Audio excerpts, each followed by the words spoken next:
It is the 14th of July 2014. Get my head centered.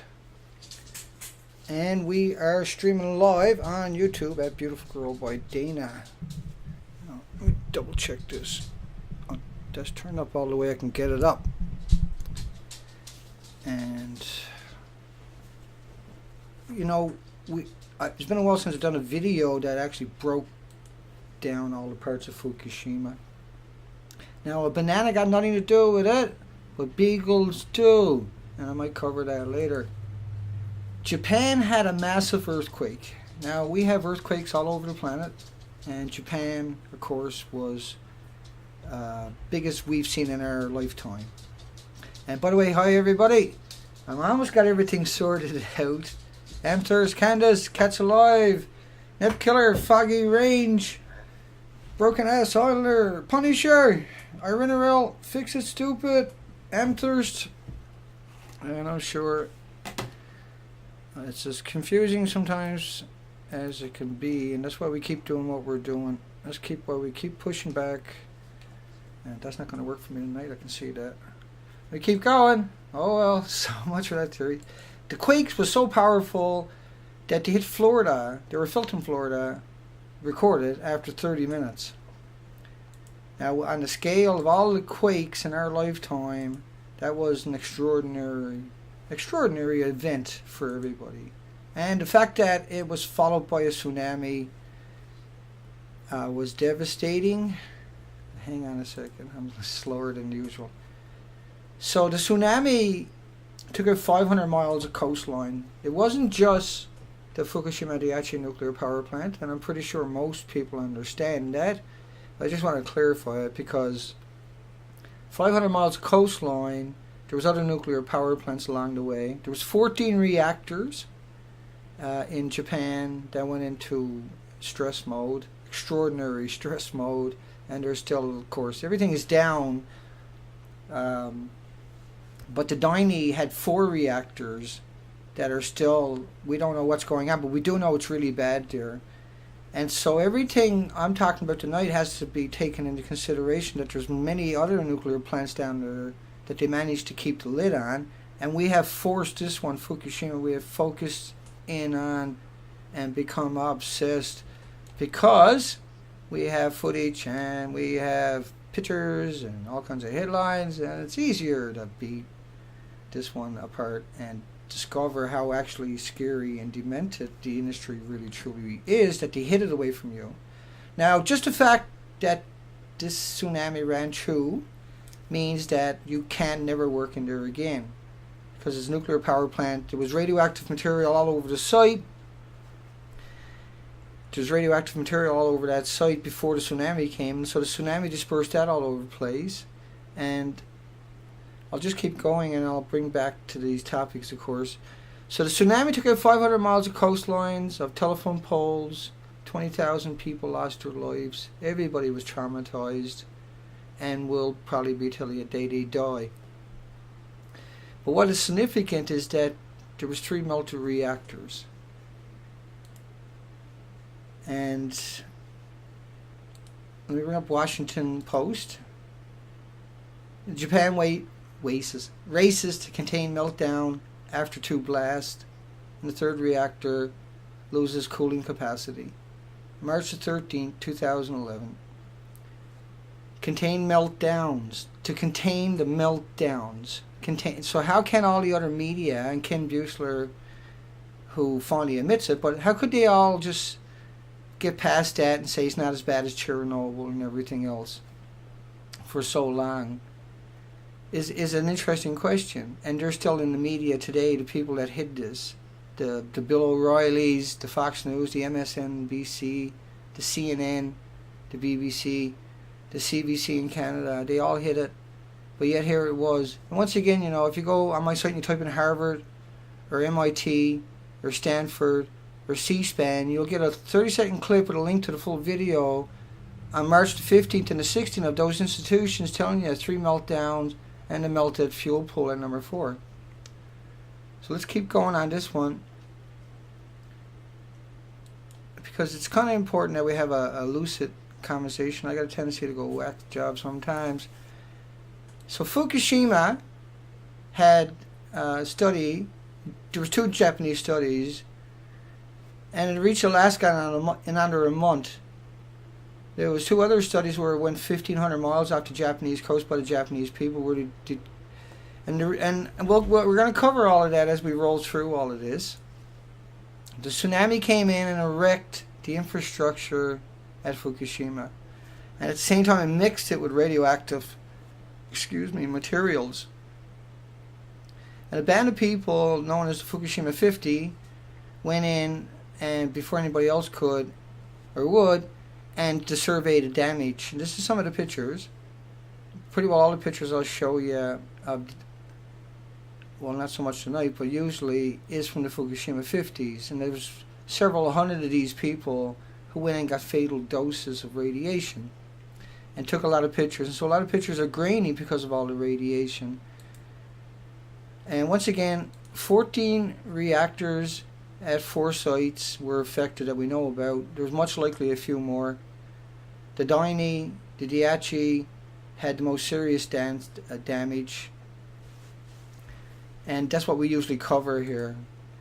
Now these reactors, I want you to think about what I'm saying to you, is these reactors detonated. That's a really big site. Those stacks are around 700 feet high. That's a serious detonation. And that distributed radioactive material all over the site. And so they fill the site up with homeless people, and then they throw them away. And so that should tell you how serious what we're talking about is that they use homeless people at a nuclear power site because nuclear scientists won't go in there. Ken Buesler is not going to go in there and shake everybody's hands.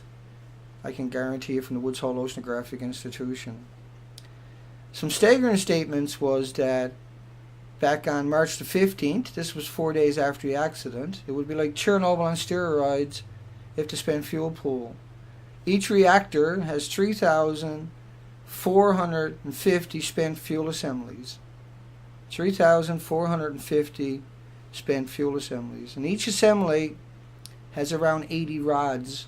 And each of these rods are around 12 feet. And they're about as thick as your pinky. And they're a combination of pellets in the rods that are around 18 pounds each. And a pound has 16 or 28 grams. Or 500 grams. I can't even remember anymore. An ounce has 16, 28 grams. Who knows? Alright, a pound has 500 grams. I'm losing my mind. I can't even remember. But anyway, a gram produces more radioactive atoms than all the grains of sands and all the beaches on the planet. I must have made a mistake with my math, did I? Yeah, I'll do that later. Before. It's much worse than what I said. Aww. So anyway, there's 18 pounds in a rod, and each gram will produce more radioactive atoms. You have to understand that before I continue. And there's 3,450 centimeters, that's roughly 280,000 rods in each reactor. Now, every 18 months or so, they take all those rods, all those assemblies, and they put them in a spent fuel pool. And that's above the buildings. And some of them are missing. This is Unit 1 coming up. Now, it had 3,450 fuel assemblies in the reactor. It was running, and it detonated. Now, the top of it is missing. That's normally where that building is not a brand new building. It's been there for a few decades, and it's been running the whole time. And so they take out 3,400. I'll come back to that one, back and forth, just to make sure I draw the point out there. And so every, say, less than 2 years, they'll take all of those assemblies, 280,000 rods, 18 pounds each, and a gram of it produces more radioactive atoms than all the grains of sands and all the beaches on the planet.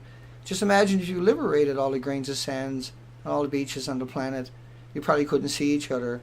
So imagine now putting an invisible snowstorm of radioactive material with just a single rod on this planet, because it's so many times more than a single gram, because it's 18 pounds, right? And the gram produces more, so you can do the math, and you should, so you can actually comprehend why we have to do what we're doing. Now the fuel, on top of these buildings was fuel pools, and they melted and detonated. And I'll cover all of that in a few minutes, but I want you to take it into consideration that every 2 years or so they have to take the 3,450 assemblies, 280,000 rods that are 18 pounds each, and that a gram produces more radioactive atoms, and no atom is so small it can't give you cancer if you ingest it. And if you get it on your hand, you can't decontaminate it with battery acid. It doesn't work that way. And so it's important that we give you a lucid, once in a while, look at what we're talking about. And so 500 sieverts is considered a deadly dose. I don't know what 1,000,000 sieverts per hour is, but it can't be good. And you'll see this formatting for the headlines show up a lot. And because the headlines on what they got done there is just linking to the original story, and he picked out what they were talking about, a salacious headline, I would call it, I guess, but a factual one that's important, and one that needs to convey the urgency of what we're talking about. And so that's why I use it, because it really does convey that in just a wonderful way. It's usually 2 or 3 articles down below, and a combination of those headlines is what you see at ENE News. So it's not like, it's very rare to have one story that they link to. It's usually 3 or 4 or 5 universities, institutions, and mainstream media. It's like Drudge Report, it's no different. And so you can type in the headline, go below it, and link over to the original story. So 1,000,000 sieverts per hour outside of Unit 1. Well, that will cook you like a chicken in a few minutes. Your kidneys will melt, your organs will melt, and you'll drop dead. And so they went in with a bulldozer and buried a lot of that over. Now that was because there was so much carnage around that place, was because of the detonations. So the detonations drove the material all over the site, and also ejected, and that was building 1, right, we were talking about. So outside the gates of that one, that was a big picture of it. Let's come back to that picture. Outside the gates of it was 1,000,000 sieverts. What else have I got there for you? Hang on. Now most people don't know it, but reactor 1, which is what we were just looking at, and you need that visual, reactor 1 melted down in 5 hours. Now they didn't tell us that for a long time after, but it leaked out here and there, like the Washington Post when I showed you, where they alluded to the meltdown. And you know, let me keep going, because that's the whole point of what I'm trying to do here tonight. So here comes reactor 2. Now that looks pretty good. It can probably do okay to play, but you can't. Because what happened was it detonated. It didn't blow its top like number 1. And here's number 1 again. It didn't blow its top like number 1. But does that mean that it's not as bad as number 1? Well, that's what you're going to learn tonight, is that the damage at that reactor, Unit 2, is what prompted TEPCO to discuss evacuating the Fukushima workers. That's how deadly it is. And also on Unit 2, now fuel pools 1, 2, and 3 clearly had significant damages. They were alluding to on August 28, 2011. But 220 million becquerels a liter of cesium in the number 2 spent fuel pools. Well, if you drank that, you'd drop dead. It will kill you. If you're around that and you ingest that, it might take you a few weeks or a month, but you'll drop dead. Just being around a liter of that. And we'll keep going with this stuff. Yeah. So 220 million becquerels a liter. So if it has 1 becquerel a liter, it's too much. If it has 10 becquerels a liter, it's pretty scary. If it has 200 becquerels a liter, it should be on a nuclear waste site. It should be on it if it got 1 becquerel in it, because it's a man-made radioactive ionized element. And these elements are not created by the sun. You're not going to find them on the moon. You won't find them in our solar system or in our little tiny planet's periodic table, because they took the elements and put them to a chain reaction, and they changed all the properties of the elements. So they're considered, and this is why they're supposed to be put in a sarcophagus till the end of the time, a threat to all things, to the 8.8 million species on the planet. In other words, nothing can coexist with a single becquerel. If you get it in you, you're getting it every second of every moment of your life. It's like getting an x-ray every moment of your life. Now this is Unit 3, right alongside of Unit 2. And this had, for sure, the MOX fuel. And the MOX fuel is where they took missiles that's been sitting in silos, contaminating people's lands and communities, and they brought it down and they put it through the chain reaction again. Now, the ionized radiated elements, originally going through the chain reaction one time makes them 2 million times more dangerous, more toxic, more carcinogenic than what they were originally before they went through the chain reaction. But because they had processed it to refine the materials, the uranium, it was already very dangerous. But putting it through the chain reaction, you change the gammas, the emitters, the gammas, the betas, the alphas, the neutrons, the X-rays, 2 million times worse. Now, when you let it sit around in a silo for a few decades, you change those properties again. And we don't know nothing about that. There is no studies on this. We lock up 4,340 studies every day, 3 a minute, into the private corporation, ivory towers.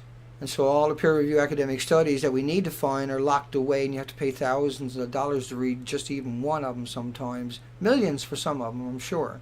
And there's no way to, we created it, we paid for it, and I'm not going to go down that road tonight, but 4,340 peer-reviewed academic studies, none of them on how to deal with this.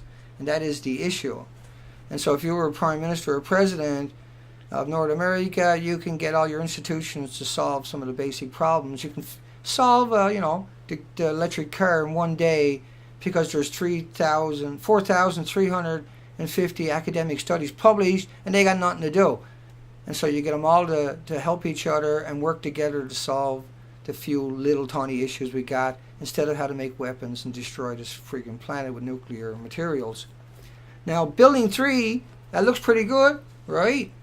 Doesn't look damaged to me either. According to the NRC, looks fine. At the Senate hearing recently, about a month and a half ago, they sat there and perjured themselves, and the Senate perjured themselves while they were there too and at it. And this was all streamed live right across in every American's home, and they all sat there and watched Oprah and everything else, and nobody paid attention. And the media didn't call them out and said, hey, by the way, that's a lie, because Building 3 is, it's missing. It was a 10-story building, and the fuel is missing. And the fuel was ejected out of the reactors, as you've seen in the detonations. And this is like a little nuclear explosion. It's not a detonation, not an explosion in the nuclear, like boom boom, where you set off a nuclear bomb, but it was a nuclear detonation from the noble gases from Unit 3. Once again, everything is missing. Yet your media is out there telling you everything is fine. Some of them will say, oh, it's melted reactors. They're not going to say everything is missing all. Now, each spent fuel pool is just as dangerous as a reactor. And they had 3,000, like I was showing you earlier, 3,450 assemblies, right? Let me get that headline for you. So that one had 3,450 assemblies that were rejected right out of the reactor. Now, 1 and 2, they melted through the reactors, through the containment, through the building, through the 100 foot of topsoil like butter, and then down into the seabed, the riverbed underneath it. And Fukushima was built on a riverbed, and it has a mountain behind it. And so the mountain flushes the water out. Let me keep going before I lose track of what I'm doing, because you know as me, I can lose track if I want to. So there was a rapid meltdown at reactor number 2 and 3, and that was indicated by the black smoke. Now, but the building is actually missing. It destroyed itself, and it threw those rods all over the site. And so we have homeless people running around not understanding how much danger they're in, and the nuclear industry keeping their mouth shut because they don't want to go in there, and they'd rather murder the homeless because they're actually cowards. That's what's actually going on. Now, Japan Nuclear Agency on April the 20th admitted that the fuel had melted in reactor 1, 2, and 3. But try getting Fox News to tell you that. Try to get CNN to tell you that. Try to get BBC to tell you to get that.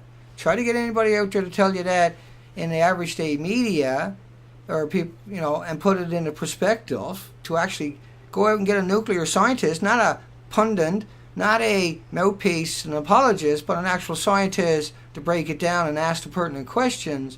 It seems to be impossible. And so that's why we exist, unfortunately, not because we want to. Who the hell wants to do this job? They were trained to do it. You think about the EPA, the Environmental Protection Agency, and Health Canada. And I showed you a couple nights ago in the last Fukushima one what Health Canada had done, detected the plume. They had graphs, and we showed you live streaming. And they never told us. We paid them to do that job. That's the job we paid them to do. And when it happened, they turned their backs on us. So, once again, Japan confirmed full meltdown at all 3 reactors on June the 6th. But yet we still have to fight about it. We still have to argue about it. We have to sit here and have people attack us and demonize us like Thunderfoot, like D News. They are the attack dogs. And then, I had KRQE, Channel 13 come after me personally, like a badge of honor. And TEPCO is actually owned by the government. The government owns more shares in TEPCO than the TEPCO corporation itself because they're one and the same. And this is just like the inside crew started up TEPCO to get the government contracts. Do you think that the nuclear industry is going to give nuclear stuff like this to any old corporation? No. This was set up from day one. Now, if you ingest radioactive particles, they sequester in your organs, they sequester in your bones, they go right for, like cesium-137 will go right for your heart. But there was 90 times more strontium to 100 times more strontium. And so some of the numbers are really, really, really frightening. But it goes into your lungs, of course, it gets right to your body, and there's no way to get it out of your body. And so let me just digress, not really, but I didn't mean digress, but let me just expand on this part here. I'm digressing from what I was talking about and what I got here to show you. I just want to make sure I mentioned that, and I forgot to put the links below tonight, didn't I? And I'll get them in after. There's links there for DCA. We're seeing some amazing results with DCA, and you can go see a compound chemist at a local pharmacy. One of them will have it, and they can actually make stuff. A compound chemist is somebody who can cook it up on the site if it's legal to do that. And DCA has no patent on it. It had no adverse side effects associated with it. It's been used in many, many experiments for exotic diseases. And I personally have seen some pretty amazing things with DCA. It's caustic, and so you have to be careful, mix it well. But it's extraordinary. What it does is unplates your blood. It's a very simple thing. It unplates your blood. And that will reduce your breast, pituitary glands, lung, liver, brain cancers by 70%. So if you got a tumor, it could reduce the tumor by 70% in 3 weeks. And these studies have been repeated now and quite a few times in the last 7-8 years at other institutions, and they got the same results. There's no patent. You don't need a doctor prescription. It can't harm you. A coffee is actually worse. But what it does, is it unplates your blood. And so cancer and leukemias can't operate in that environment. I'm definitely going to be doing like a whole video on DCA in the near future, because I've discovered, and in my personal life by using it and doing different things with it, and people that are dying were sent home to die, that their kidneys and their livers have almost rejuvenated themselves in about 6 weeks now, 7 weeks, sent home to die. And the doctors say we don't know what's going on. It's like a miracle because only 2% of people survive chemotherapy. Now, he's had this most of his life and his body was polluted. And when I found out about it, we got to DCA, got him to talk to his doctor. Everything was okay. And this guy is out walking his dog. He gave his dog away because he knew he wasn't coming out of the hospital. Now he got his dog back a couple of weeks ago. Should have seen that. I seen that. That was amazing. But we'll get him in a video in the very near future and celebrate that, because he shouldn't be walking around. They put him up there on the 4th floor to die, and they don't understand why he came out. Because they ran out of money they were going to spend on him for leukemia, and all of a sudden they're giving him more leukemia, and he doesn't understand not to stop taking it, but his kidneys are still repairing themselves. We think we got him convinced at this stage, but it shows you how stupid people are. I hate to say that about anybody, but 2% survival rate. If I gave you $1 million and said, here's a casino, it was 50-50, here's a casino, you got a 2% chance of winning, which one are you going to walk into? Like, you can't treat cancer with nuclear man-made radioactive material because your body is not acclimated to it. It can never be. There's nothing on the planet, 8.8 million species on the planet, and nothing is immune to man-made radioactive material. So how can you expect the 2% that survives was just pure luck? They probably had a really good diet of healthy foods, right? Let me keep going. But it's really cool. Now, CNN said Fukushima in 2012 was only 7% as bad as Chernobyl. 7% as bad as Chernobyl. Well, what you're looking at is Unit 3. That's 2 million times worse than any other reactor on the planet. It's 3 times the size as Chernobyl. It was a 100% meltdown. It's actually missing. All the fuel pools are also missing, and they're just the same as any other reactor. They're the animosity equivalent in radiation. That's why they're in the fuel pool, because they're extraordinarily dangerous. That's why they're supposed to be locked away for millions of years, because uranium-238 and the plutonium combinations that go through the chain reaction and ionization will last for billions of years. But so that makes it 18 million times worse than Chernobyl. 18 million times worse than Chernobyl. And where's those crazies too? Hang on. How'd I jump all the way over there? I wonder. I got no idea what I'm doing. Hang on. I'll click something at some point and get where I was. Full meltdown. Reactors. Oh yeah. Well, let me jump over. They found the missing cores. They're scattered all over Japan. Does that make any sense to anybody besides me? Because that's where they were. And I kind of got things... Yeah, here's the CNN. Let me go back to that one. So Fukushima only 7% as bad as Chernobyl, but is 18 million times worse, and it's missing. Chernobyl was a 30% meltdown. Chernobyl was 1/3 the size of any of the reactors at Fukushima. Chernobyl, they put 1 million people in there. They conscripted 600,000 soldiers. 600,000 soldiers. They didn't clean my room. You were looking at Unit 3. I'll clean it next time. 600,000 soldiers, and they ran out on the roof of that building, and they went out there 15 or 20 seconds and threw a piece off the roof, and then they went home. And in Fukushima, they keep them there till they die, till they're ready to die, till they're bleeding out of their orifices, and then they cheat them out of their minimum wage. That's how serious it is, dear. You know, rain caused, during all of this, radioactive rain, caused 130 schools in Korea to close. What do you think they closed at? But the rain in California was 10 times more. Let me cover that for a minute.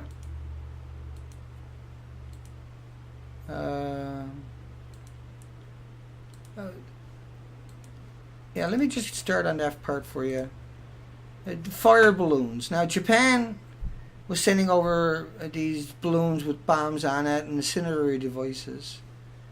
And these devices only took a few days to cross the ocean. And they were found in Alaska, Washington, Oregon, California, Arizona, Idaho, Montana, Utah, you can read the rest, and Mexico and Canada. In a few days, it made it there because that's what the jet streams do, right? So, now the nuclear fallout map, you see in the top left-hand corner, it says 3,000 rads. I want you to think about something I'm going to show you coming up here, if I can find it. And I probably won't. Well, we'll keep going here. Hang on. I got lots of clicking. Well, radioactive hot particles bombarded the west coast of U.S. and Canada, December 27, 2011. Now, what that means, and I'll bring up a scale. So we were talking about, let's go back to the New York Times article for a second. Japan races to contain meltdown after 2 blasts in third reactors. So the blast looked like that. The melted reactors, one looks like that. And, you know, even though you see only the top burnt off, it's still a million sievers outside of it. Now, what I want you to think about is that all of this stuff that's going down there. Oh, I'm supposed to go to my video. I got a little video, but there's no audio. And so, as that came out, it didn't stop coming out. This is a 40-day model by NOAA, but it didn't stop coming out. Now, this is just based upon the 137. And cesium-137 is produced as a byproduct of the fuel rods breaking down and going through the chain reaction, the uranium and the plutonium.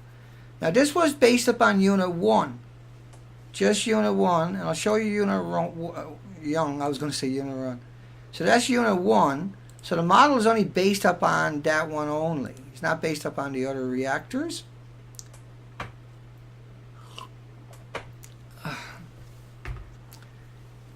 Now, when I was showing you that headline, or I'm going to show you a headline for a second. Rain with 20,000 or 20 million particles of radioactive iodine 131 per liter. If you drink that, it'll kill you. Fell on the U.S. during post-Fukushima peak. Now, they based that also on Unit 1, what they call a peak. There was 14 nuclear plants in Japan that went into heart attack modes, like I showed you earlier. Now, 20 million particles. Now, iodine don't travel alone. And so that's why, and I'll go back to this one, 20 million particles, and iodine 131 per liter. So I want you to remember those words as I give you the model again. So 20 million per liter of rain. So you're walking in rain, you got 20 millions of liters. Now you also got just as much, 10 times as much as iodine 132 as iodine 131 because they don't travel alone. And that ionizes and radiates the thyroid gland 9 times more effectively. And you have 30 times more iodine 133. Now I'll come back to this one here. So you had 10 times more iodine 132, which ionizes and radiates the thyroid gland with that at the same time, but they didn't look for that, even though that was going to be present for sure. And if you had a look, you would have found 30 times more iodine 133, and that's just as bad on the thyroid. But even if your thyroid, if you put iodine when it was coming through, you're still going to ingest the iodine and all the radioactive elements anyway. It's just meant to make you feel better. It actually doesn't do anything. Yeah, it might save your thyroid for a little bit. When you ingest that much, it's irrelevant, see? Because it's only a temporary solution, and it never stopped coming out of there. This was just a 40-day dispersal model I showed you of NOAA's. Now, at the same time, there would have been a massive amount in that same liter, a liter, like a pop bottle liter. So there would have been cesium-137 all over North America at the same time, and that attacks the heart. And so your pets and your friends and your families that died of heart attack in the last couple of years, I'd be highly suspecting that this played a major role in that. And this affects the heart very quickly. It's not slow acting, it attacks it. If you have a weak heart, then it will get you if you were in that environment. And everybody in North America, according to it, was in that environment. And let me play that one more time so you can actually wrap your mind around it. It was only based upon one reactor. But it wasn't, you know, they didn't include the fact that there would have been 100 times more strontium. And strontium is just as bad or worse by far, actually in my books, from what I understand, than cesium-137. But see, cesium-137 is a signature for the ruptured fuel rods.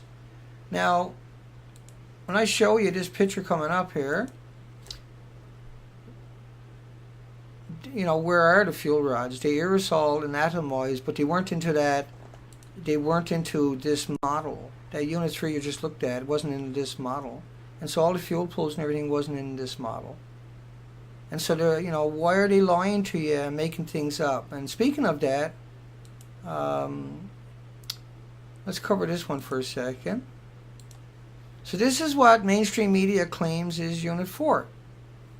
Now, I'm going to show you Unit 4 for a second. Now, that's two official pictures. Now, that's Unit 4 too. So how can you have both? Now, how could you have a detonation but still have a perfectly intact pool? It's very confusing, or at least it should be. And so, that's in the right-hand corner of the left picture is Unit 4, and then the people standing there allegedly were standing in front of Unit 4, and CBC, and CBS, Seth Dorn, BBC, and all the media in the last number of months have come out and said that the fuel pool showed this, and inside, walking around, it said inside of Unit 4. And so here's Unit 4. Now, can you imagine inside of that reactor, there's the fuel pool, you can see it in the left with a circle around it, and here's the one on the right. Now, because of the detonations, and we had some serious detonations, because of those detonations, do you really think for a second that Molly Maid went in there, or anybody else was able to get into these destroyed buildings? Because it's covered, it's peppered, there was projectiles, not just from the fuel pools, the 3,450 assemblies every 2 months that they put into the fuel pools. And because they went through the chain reaction, again, they're many millions of times more deadly. And all the nuclear fuel pools had plutonium into it. See, March the 18th, 2011, and that's why I went way back looking, and this is what I ended up with. Now, I want you to think about how bad it is for Japan. There's one street where 7 people died on a shopping street since Fukushima.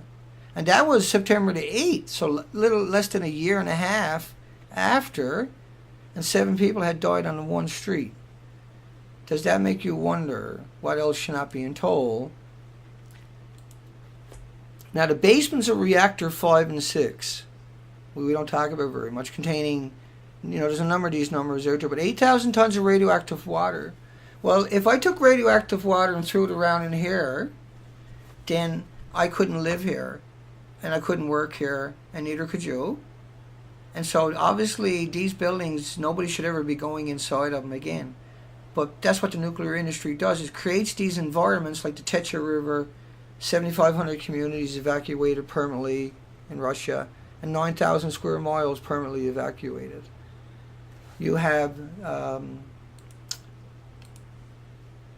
Chernobyl, where there's 3,500 square miles permanently evacuated till the end of time. You have, think about that one, 3,500. Imagine if I said to you, hey, I'm going to give you 3,500 square kilometers. You can't grow nothing there, and you can never use it because it's got radioactive fallout, and that's going to expand with each storm and bad weather and seasons, and creatures that are going through, they're going to get contaminated and mutate and everything else, and slowly but surely get eradicated. Look, I want you to look at this headline, 5.5 million in the first paragraph on the bottom of it, per month. Now, this is official government site. This is what they were quoting. They were firing every month in Iraq. And half of that was depleted uranium rounds, munitions. And there's another name for them. They're called dirty bombs. But the fact that they fired 5.5 million bullets a month for 9 years, 12 months a year, to get 11,000 people, doesn't mean they're the worst shot on the planet. It just means they were mass murderers.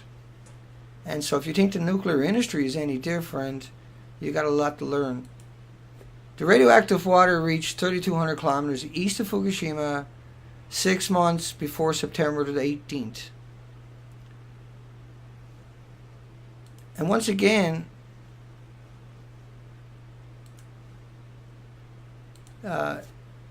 it takes 130 days at 2 miles an hour to cross the ocean.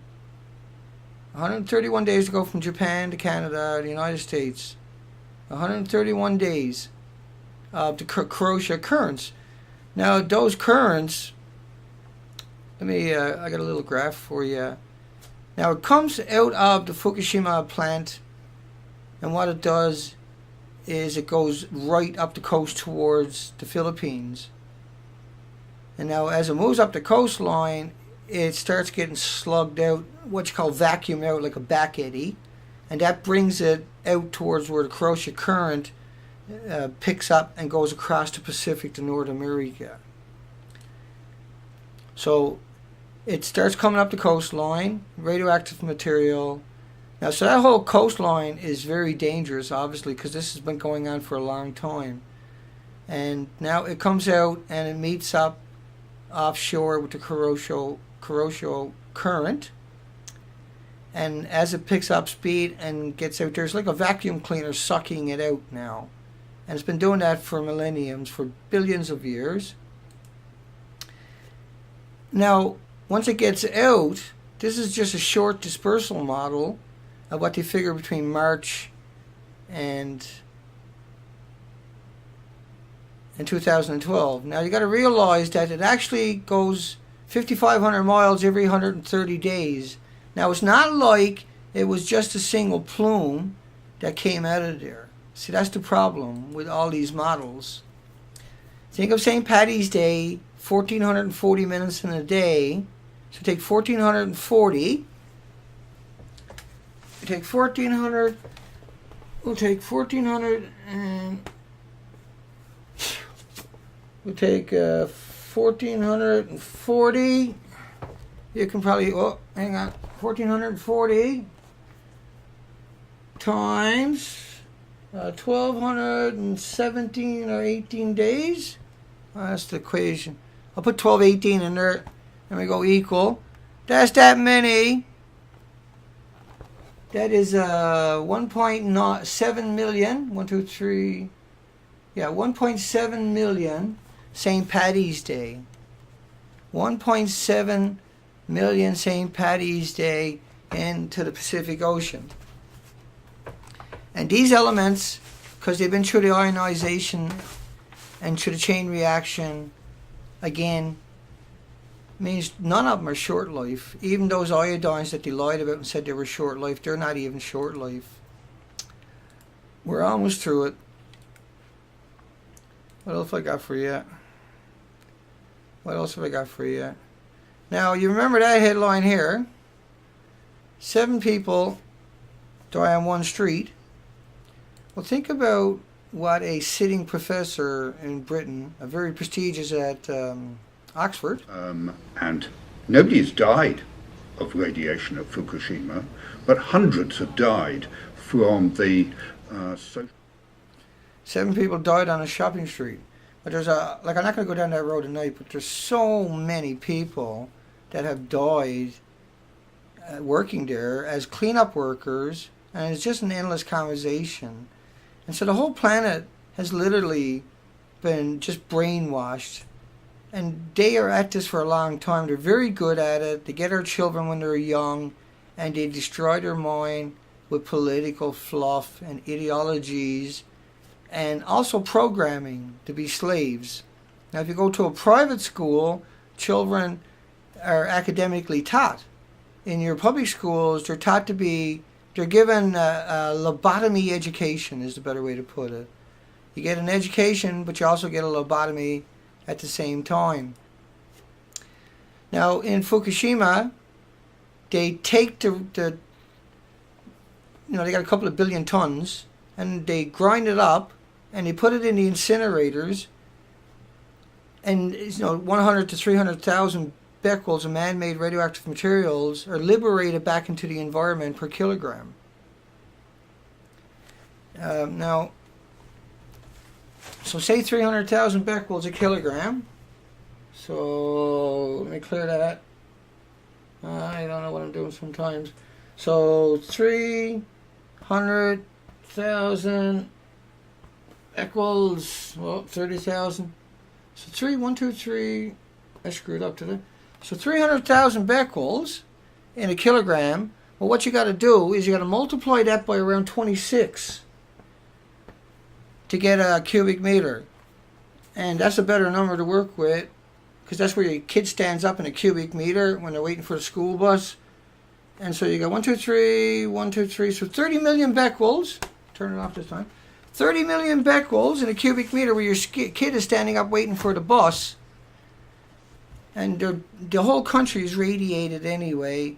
And instead of trying to deal with it, trying to do something about it, spend money and have a solution, rather than take the 1,600 universities they got there and try to find solutions for their people, for their future generation, they're looting the country, looting the system itself, and murdering everybody by keeping everything hidden away from them and never giving them the opportunity. And they're doing the same to the rest of the planet. It wasn't just hot particles that really bombarded the US and Canada. It got the whole friggin' planet. It got the whole entire planet because it didn't stop coming out of there. It started, it's not like one plume that came out of there, okay? It's non-stop. There's 1,440 plumes. There's 1,000 pounds of radioactive material a minute going into the ocean. Imagine having a truck, 1,440 trucks a day, 1,000 pounds of dye, and you got to dump it in the river. And so every minute you got to go up, back a truck down to the river, and you got to dump in 1,000 pounds of dye. And you got to get the truck out of the way, get the next truck down there, dump in 1,000 pounds of dye. But the dye stays, it's radioactive, and it stays bright like what you see for thousands of years. Would you get it then? Would you understand the urgency at that stage? Would if media come out and told you that, you would get it, and you'd probably be over looting your next door neighbor's house because they would not tell you how to deal with it or anything else, and they won't even try. And that's what I keep saying to you. 4,340 peer-reviewed academic studies that are published every day, and none of them on how to deal with this. None of them on how to put this stuff in, right? Because then they would have to admit there's a problem. And they won't admit it till they kill us. They won't admit it till they end the planet and every species on it. They have no intentions of stopping. Even if they said they went and stopped, they would still secretly be doing it somewhere. These people make money from murder, and there's so many of them out there, and they murder their way into power, and then everybody's kept in this false left-right paradigm where they're arguing over nonsense when the boogeyman, the three melted reactor gorilla in their living room, and they can't see it because they're too busy in fluff. You can't see the radioactive material here. You couldn't see each other driving down the road if you could actually, if the radioactive material that was released and continues to fall out had colors, we wouldn't be able to leave our house or feed ourselves because we couldn't find a fridge. We're in a snowstorm of radioactive material, and it takes 5, 10, 15, 20 years for the cancers to manifest. And I should say that at the beginning of every show, because that's how they're getting away with it. They know the cancer is not going to show up. And so because of that, their first reactions are always going to be... My name is Martin Fackler. I am the Tokyo Bureau Chief. And the title, as we just heard, was Challenges and Opportunities After the Fukushima Nuclear Disaster. Now we're going to look at the other side of the nuclear coin, if you will, which is civilian nuclear use, this crisis management. And the question of what do you tell your public? Do you tell them that there's a serious nuclear accident, or do you play it down? Do you try to cover it up? So according to them, that's what they've really done. They keep playing it down. They keep covering it up. They'll come out with some good information, but nobody carries it. Nobody shoves it out there. Fox and CNN and all them are not going to talk about those articles. They'll only talk about the stuff that they can use. I mean, for them to come out and say a year later at CNN that it's 7% of Chernobyl, that's a crime. Because they know better. They know everything I know and so much more, and yet they refuse to do something about it because it's a multi-trillion-dollar a year murder machine. A nuclear scientist can't tell the difference between a 12-foot nuclear fuel rod and a banana. It's outrageous. It's shocking. It's heartbreaking. It's despicable. And every professor in every university and every graduate, every nuclear scientist in the media equates man-made radioactive materials with bananas, but a banana is homeostasis. And so what that means is like a thermostat or the cruise control on your car, how it regulates. Like a thermostat regulates your heat and a cruise control regulates your speed. Well, homeostasis when it comes to food with potassium 40, if you eat a banana, you off-gas the same amount of potassium 40 because your body can't hold anymore. And so no matter what food you're eating, it's got insignificant, normal, indigenous, everyday background radiation. It's stupid, but they got this into the equation. I have to apologize all the time because they claim it's like walking in the sunshine. They claim man-made radioactive materials like eating a banana. They claim man-made radioactive material is like eating potato chips, but yet they're homeostasis. So if you eat it, you can't get any more. But if you ingest a single radioactive element, a particle, from Fukushima, you will in 5, 10, 15, 20 years get cancer. If you ingest a lot of it, and according to the experts, we were bombarded with that material, sustained April, May, June, July, August, September, October, November. As it was sustained coming out of the melted reactors. And not only that, they poured water on those reactor cores.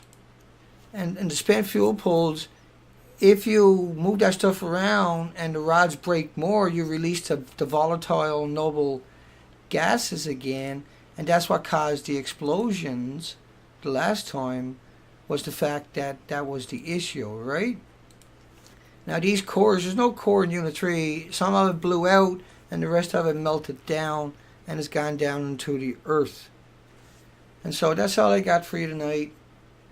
That's all I got for everybody tonight. But just remember, on March 13, 2011, that the Washington Post had that headline there. And so why didn't all the other media repeat that? Because it was true. We got it at Harvard. We got it at Stanford. We got it at C-SPAN with the NRC sitting there lying, saying, and I mean they lied, and they say there's no structural integrity to number 4 and that everything is intact. There's the fuel pool and there's the fuel pool. Both of these are official pictures, and they still are. Where that fuel pool, that beautiful shiny fuel pool, is not inside of that building, right? The top right-hand corner, the right-hand corner. See that green thing you see there. That's the same thing. The green you see up in the right-hand corner of this picture here. That's the same thing. And so you couldn't get in there and repair all that. You're not going to see anybody in there with scaffolding or with cutting torches or anything else. It's a total fabrication. So your media lied to you about that. So and try to keep focusing on that, and as if that was the issue. The issue was, and still is, and will continue to be, that it's not stopped coming out of there. It's probably never going to stop coming out of there, and that there's 1,000 pounds of it going into the ocean every minute, and that is the animosity equivalent of the death of all life on the planet in the future, because it takes a number of years for this to kick in. But I want you to understand that a glass of salt water has 75 to 100 million phytoplankton. They're the basis of the food chain.